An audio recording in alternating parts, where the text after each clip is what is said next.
Good evening and welcome to ITV News Meridian. Tonight's headlines where you are. Defeat for the Gurkhas, anger and dismay in the south as Britain's most fierce and loyal soldiers lose their pensions battle.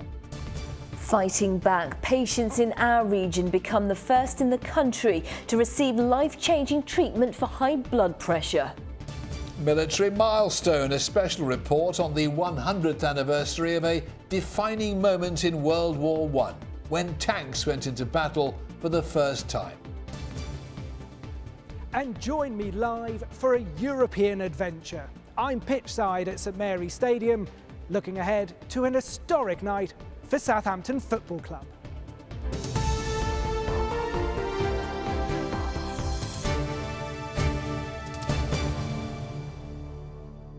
Good evening.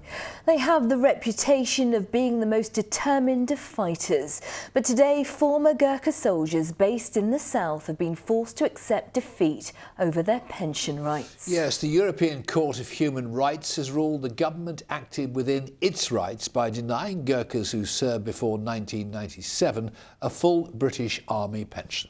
At the moment, only Gurkha soldiers who retired after July 1997 are eligible for the same pension as other former army personnel. Well, those who left the service before receive around a third of the pension, which can leave many, including those living in places like Aldershot in Hampshire, on the poverty line. Mel Blore has our report. For 20 years, Gunraj Rai fought in the British Army all over the world. But the pension he receives is a fraction of his British equivalents. Some say that's discrimination. The European Court of Human Rights disagrees. Even the enemies, our enemies have treated us equally. Can I give you an example? During 1835, King of Delhi wanted to give 10 rupees each to British or Gorkha head. Once we fought for our friends, the way they treated us is really saddened. It's shameful. In 2013, Mr. Rai was willing to put his life on the line for his cause when he went on hunger strike. He called it off when MPs agreed to hold an inquiry. Actress and Gurkha campaigner Joanna Lumley presented him with a glass of fruit juice. Namaste. In 2009, Gurkha soldiers who'd served for more than 4 years were granted the right to settle in the UK. The borough of Rushmore in Hampshire is now home to around 10,000 people of Nepalese descent. And earlier this year, Aldershot's Gurkha regiments were granted the freedom of the borough for their contribution to the community. But soldiers who retired before 1997 receive only a third of a normal pension, leaving many reliant on benefits. If you go to the vegetable market on Friday, they buy normally the cheap food, rotten foods. How sad thing is this in 21st century? Here again we've got a situation where very brave British Army soldiers are being shortchanged, and I think most people in Britain would agree you should never shortchange people who have been heroes for your country. It's a very sad day and another setback. Despite today's ruling, Gunraj Rai says he will continue his fight for equal pensions for his fellow Gurkha veterans, with another hunger strike planned for November. Mel Blore, ITV News. Well, we've been asking for your views on our Facebook page. Most, it has to be said, in favour of all Gurkhas having the full pension. Yes, Christine Dixon in Portsmouth says, I just can't believe this outcome. These guys fought alongside our troops in many conflicts and served our Queen and country for many years. Adrian Moran from Worthing agrees with that. He writes to the British government 3 simple words: shame on you. But Kenneth Reid says out in Nepal they can live better than here on their current pension. They choose to come here. But Claire Thomas says don't give up, overturn this fight and continue to stand proud. Thank you as always for getting in touch. In other news, 2 teenagers have been questioned by police after a digger caught fire on the top level of a car park in Poole. People living near the Dolphin Shopping Centre reported hearing explosions on Tuesday night. The 13-year-old boys have been released while investigations continue. Southampton Airport's had its busiest ever summer. Almost 430,000 passengers used the airport in July and August. It's an increase of 14% on this time last year. 220,000 people flew in August, and that's the highest figure in 1 month since 2007. Energy experts in the south have criticised the government's decision to approve Britain's first new nuclear power plant in 20 years. The Hinkley Point Power Station in Somerset will cost £18 billion and will produce 7% of our electricity from 2025. Academics at the University of Sussex believe the money should be spent on renewable energy instead. Well, this decision defies logic in terms of economics and efficacy. The government's own data and important commissioned reports, for example, by the National Audit Commission, show that alternative low-carbon pathways are cheaper and more buildable. It is a debilitating condition that affects tens of thousands of people and is responsible for the premature death of hundreds of people every year. But now people living with high blood pressure or hypertension are being offered a new procedure which could change their lives. It is already available in several European countries, but a woman from the south has become the first in this country to undergo the procedure. Richard Slee has our report. Julie Wanstall has suffered from extreme high blood pressure for most of her life. She's one of millions of people in the UK who are living with hypertension. She's tried many different treatments, but none have worked, until now. In a few hours, she'll become the first patient in the UK to receive Barostim therapy. Julie was 19 and working as a nurse when she discovered she had extremely high blood pressure, but eventually the drug stopped working. Her active lifestyle suffered, and she had to give up work as her condition got worse. My normal is about 220, up to 300, where a normal person's BP is anything around 120. And I've had a couple of strokes through my high blood pressure, so things are incredibly difficult. Julie was so desperate to have this procedure that she even considered moving to Germany, where many patients receive this treatment every week. She's now being prepared to receive a device called the Barostim Neo. Pulse device sits just in the chest wall here. The lead takes the electrode up into the neck to the vessel which essentially controls or carries the clockwork for controlling blood pressure. Electrical impulses run from there to the brain, and that helps to therefore ultimately reduce blood pressure. Finding the right nerve endings in Julie's neck is tricky, but once discovered, the monitor shows an immediate drop in blood pressure. It takes about an hour to do this procedure, and the results should last a lifetime. But just as important is the improvement in the quality of life for the patient. 3 weeks after the device was fitted, Julie is about to have the power turned up to see how low her blood pressure can go. Watching the effect is Julie's consultant, who's delighted with these initial results. Importantly, she's not taking any medicines at all now for her blood pressure control. We're just using the device alone. So as far as things go in terms of clinical progress, this is about as encouraging as it could get. Over the next few months, the therapy will be fine-tuned with the aim of reducing Julie's blood pressure even further. I couldn't run, I was out of breath, I couldn't handle my horses very well, couldn't walk the dog, and now I feel wonderful. Julie is now on a new, healthier journey back to normality, and it's hoped that soon many more patients in the UK will also benefit from this therapy. Richard Slee, ITV News. Yes, you're watching ITV Meridian here in the south. Thanks for choosing us. Coming up, Andrew Pate live at Southampton Football Ground tonight. Well, we knew our burst of extra summer wouldn't last, but just how much wetter and colder will tomorrow be? I'll have the full forecast later. And for more on all of our stories, you can head to itv.com/Meridian. Any news or views, get in touch on our number or get in touch via Facebook or Twitter.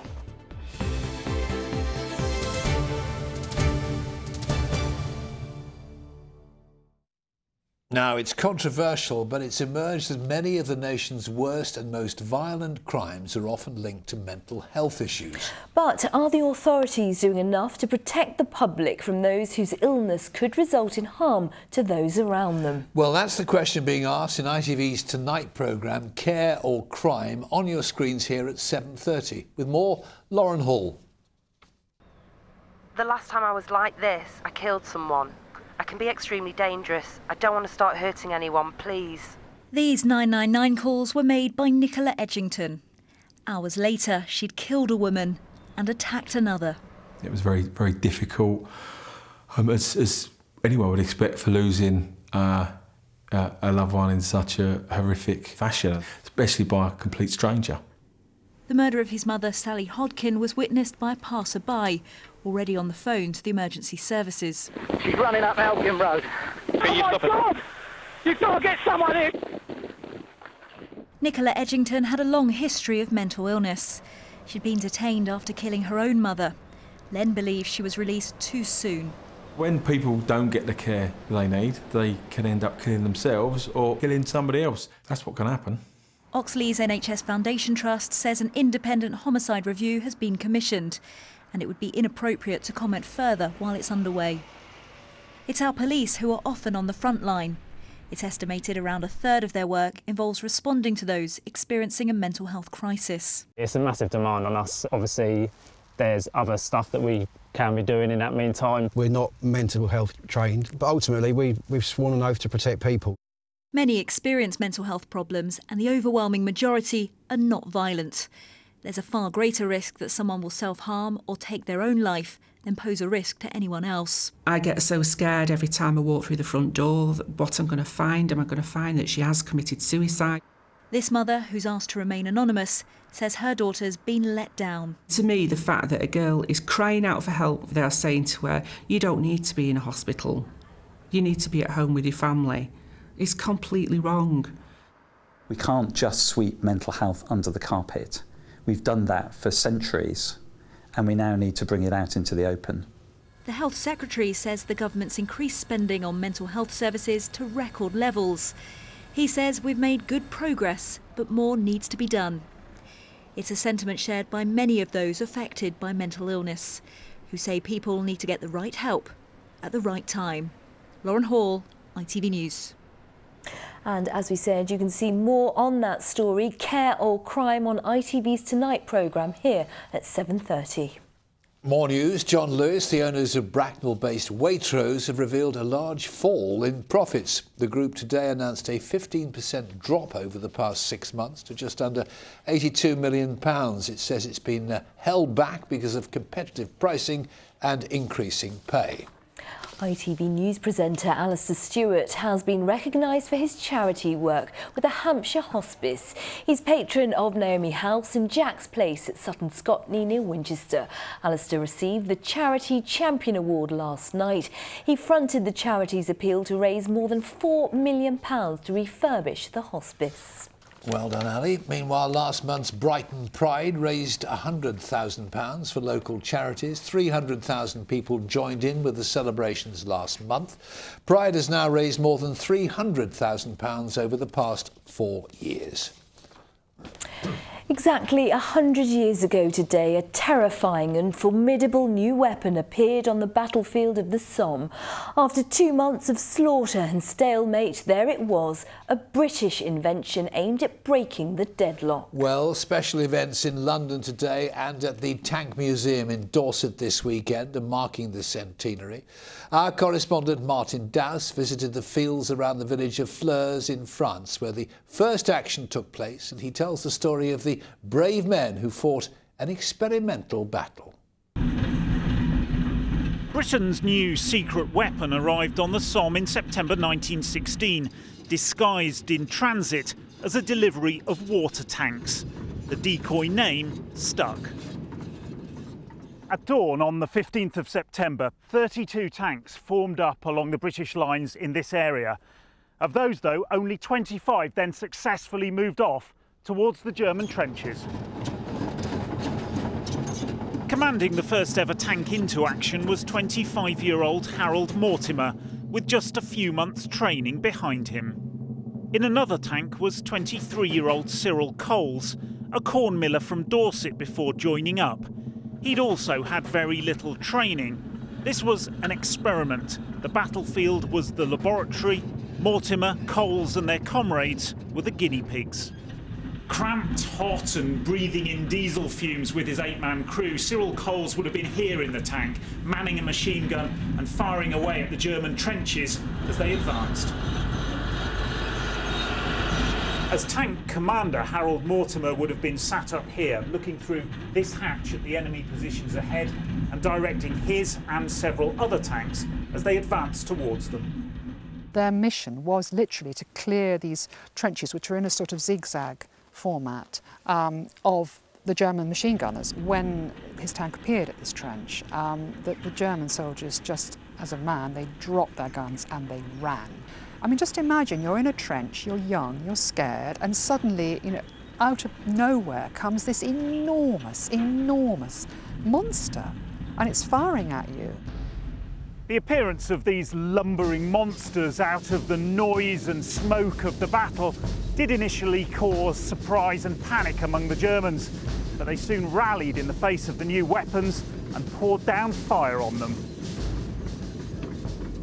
Only 9 of the 25 tanks that set off across no man's land actually made it right to the German lines. These young guys who were doing this for the very first time, they knew there was an enormous weight of expectation on their shoulders. The fact that some of them have only been in France 2 weeks, they hardly know the ground they're attacking on. So there's a lot of odds stacked against them, but they still knew they had to try and perform on the day.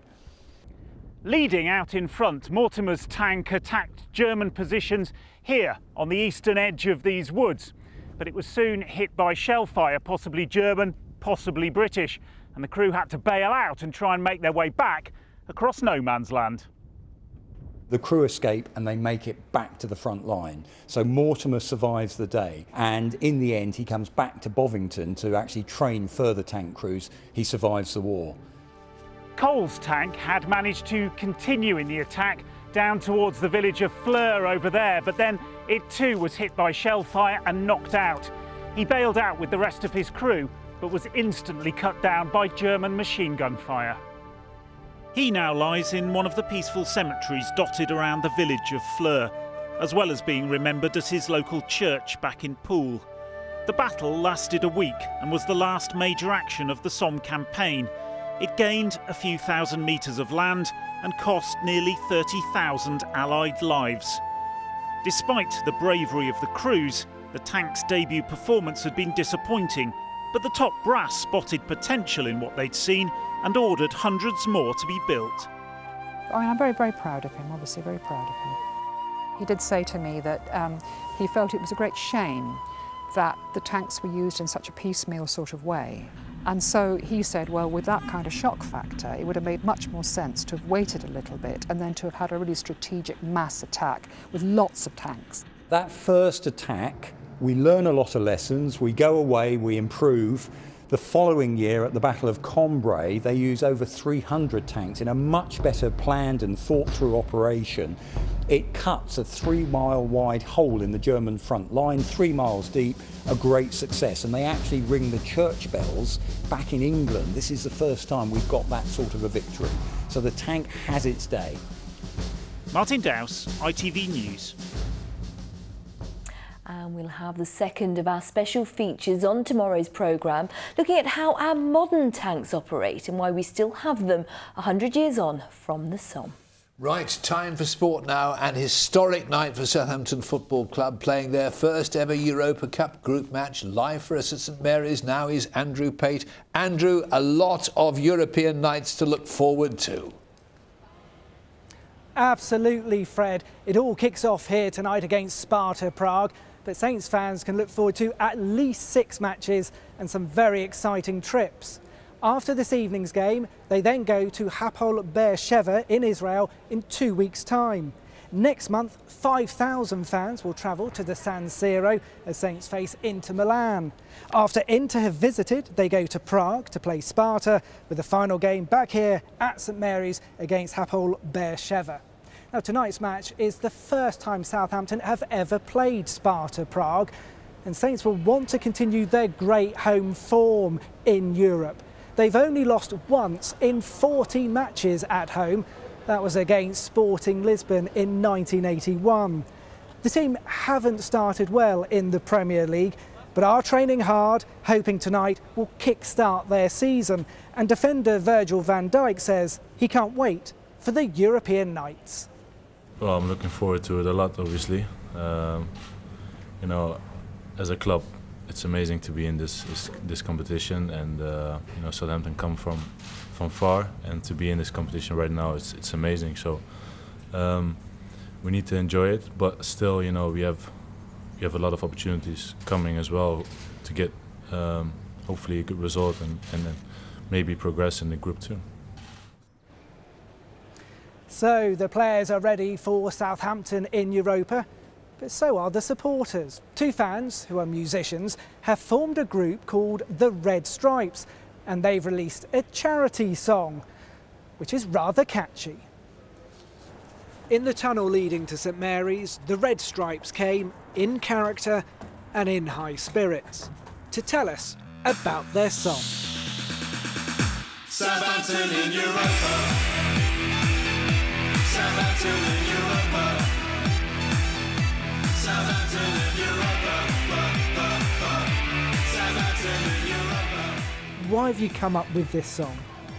I think for me it's like there's two things in life. There's football and rock and roll. And two important things in my life, so I just wanted to have a really good crack at a rock and roll track. Everybody sing, Liebe takes us higher, Liebe takes us higher, Liebe takes us, Liebe takes us. Southampton in Europa. Southampton in Europa. The point of the song is just a big celebration about how we've come from League One all the way up to the Premiership in the Europa. It's just a magnificent feat in the short space of time it's happened as well. Because I remember when we lost 2-0 to Rochdale. We were there, but now Europe, Inter Milan, San Siro.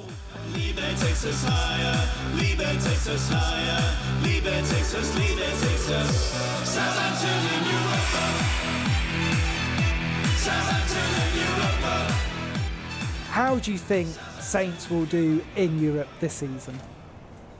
I think they're going to get out of the group stages. Inter Milan, they're not the same as they used to be in the mid-90s. What do you reckon there? I think give it till after Christmas and the world will know who Southampton are.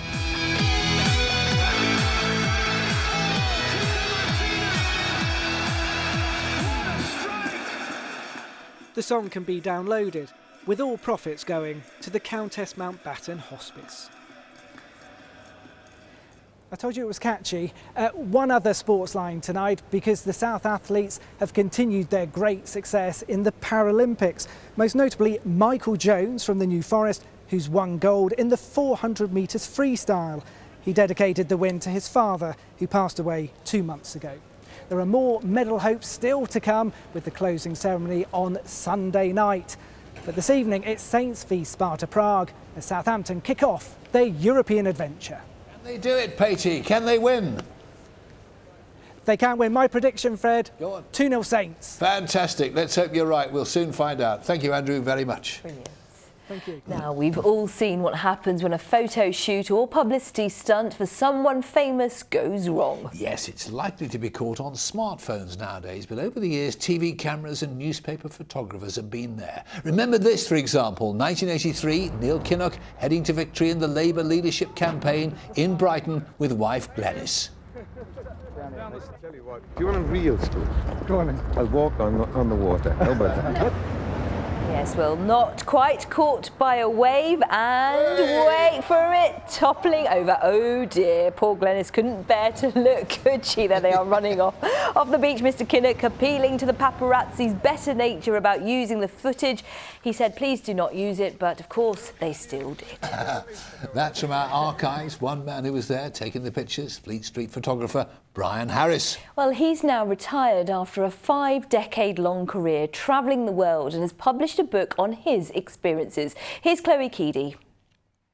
He's witnessed the horrors of war and with his camera has caught countless celebrities and politicians off guard.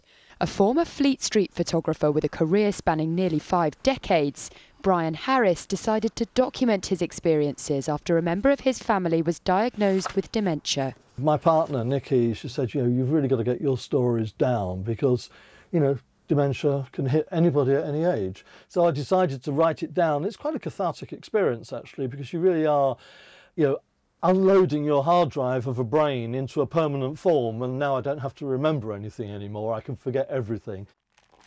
From the fall of the Berlin Wall in 1989 to Neil Kinnock's famous stumble into the sea on Brighton Beach, from famine-stricken Sudan and Ethiopia to Bill Clinton's 1992 presidential campaign. Brian started out in the 70s working for The Times and later The Independent. Newspapers then printed in black and white, and that remains Brian's medium of choice. My first love is black and white, and this is a set of pictures I did here in black and white of the First World War battlefields. And I saw everything in black and white, structured shapes, clean, didn't want colour to get in the way of the story I was trying to tell. Although he's had his fair share of colourful experiences on the road, including an alleged run-in with an unnamed Prime Minister. It's a true story, it's a good story, it's a nice story, and a Prime Minister, and I've mentioned some that I have photographed over the years, one of those hit me at some stage.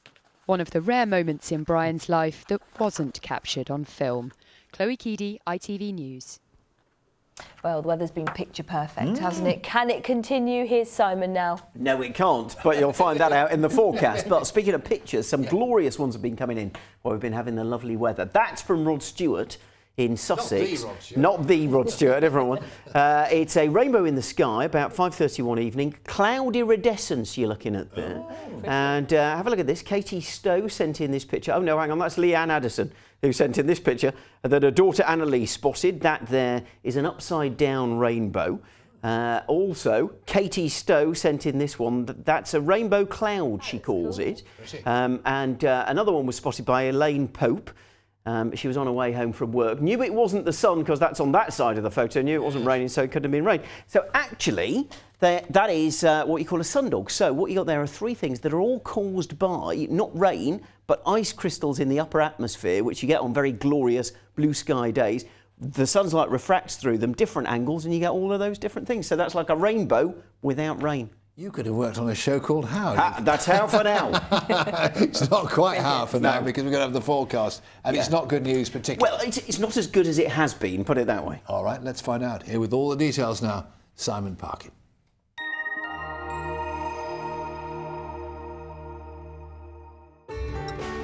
From blizzards to pool, driving through Europe.